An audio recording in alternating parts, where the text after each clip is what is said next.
ഇതെൻ്റെ sweet corn plant ആണ്. ഞാനതൊരു flush tank ചീത്തിയായപ്പോൾ അതിനകത്താണ് വെച്ചിരിക്കുന്നത്. ഇപ്പം കുറച്ച് കതിരൊക്കെ ഇട്ടിട്ടുണ്ട്. ഈ കതിര് വന്ന് അത് വിരിഞ്ഞ് അതിൻ്റെ ഇതൊക്കെ വീഴാൻ പോളിനേഷന് വേണ്ടി വീഴാൻ തുടങ്ങിയപ്പോഴും കോൺ കാണുന്നുണ്ടായിരുന്നില്ല.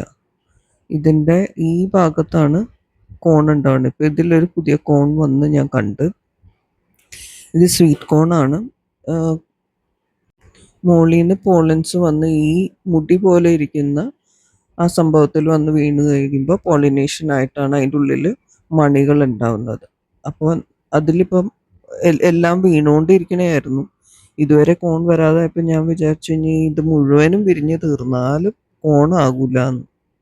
ഇത് ഫുള്ള് ഡെവലപ്പ് ആകുമ്പോൾ ഇങ്ങനെ ഇരിക്കും. ഇതിപ്പം ലോക്കലായിട്ടുള്ള ഫ്രൂട്ട്സ് കടയിൽ ഇങ്ങനെ അവൈലബിൾ ആണ്.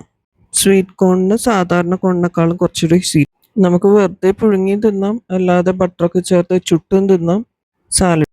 ഇത് ഞാൻ വളർത്തിയിരിക്കുന്നത് ഫ്ലഷ് ടാങ്ക് ചീത്തയായപ്പോൾ അതിനകത്താണ് ഇതിപ്പോൾ ഞാൻ വളർത്തുന്നത്. അതുകൊണ്ട് തന്നെ അത്ര വലിയ സൈസുള്ള കോൺ കിട്ടില്ലായിരിക്കാം.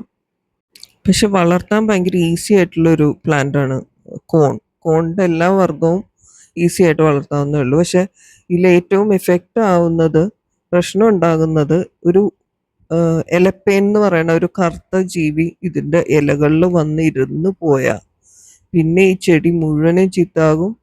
അത് മുഴുവൻ കറുത്ത് ഒരുമാതിരി ആയിപ്പോവും. ഇതിപ്പം ഇതിലൊരു കോൺ ഉണ്ടായിട്ടുണ്ട്.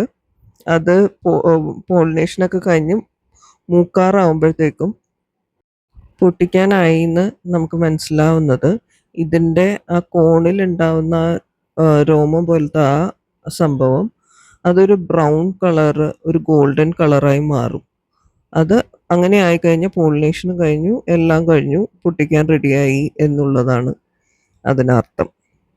ഇത് പോളിനേഷൻ നടക്കാനായിട്ട് നമുക്കൊന്ന് കാറ്റ് വീശുമ്പോഴും അത് പോളൻസ് അതിൻ്റെ മുകളിൽ വന്ന് വീഴും. അത് കൂടാതെ നമ്മളൊന്ന് കുലുക്കിയും കൂടി കൊടുത്തു കഴിഞ്ഞാൽ അതിലുള്ള പോളൻസ് വന്നിട്ട് അതിൻ്റെ ആ രോമത്തിൻ്റെ മുകളിൽ വീണോളും. അതുകൂടാതെ നമ്മൾ ഏറ്റവും കൂടുതൽ ശ്രദ്ധിക്കേണ്ടതെന്ന് വെച്ചാൽ കോൺ വളർത്തുമ്പോൾ നമ്മൾ ഒരു ഏരിയയിൽ തന്നെ കുറച്ചധികം കോൺ വളർത്തി കഴിഞ്ഞ് കഴിഞ്ഞാൽ പോളിനേഷൻ ഭയങ്കര ഈസി ആയിരിക്കും. എല്ലാം കൂടി ഒരുമിച്ച് നിൽക്കുമ്പോൾ ഓരോന്നിൻ്റെ പോളൻസും മറ്റേതിലേക്കും എല്ലാത്തിലും വീണ് പോളിനേഷൻ ഈസി ആയി തീരും. ഇല്ലേ ഒരെണ്ണമാണ് നമ്മൾ വളർത്തണമെങ്കിൽ പോളൻസ് വീഴാനും പോളിനേഷൻ നടക്കാനും ഇച്ചിരി പാടായിരിക്കും.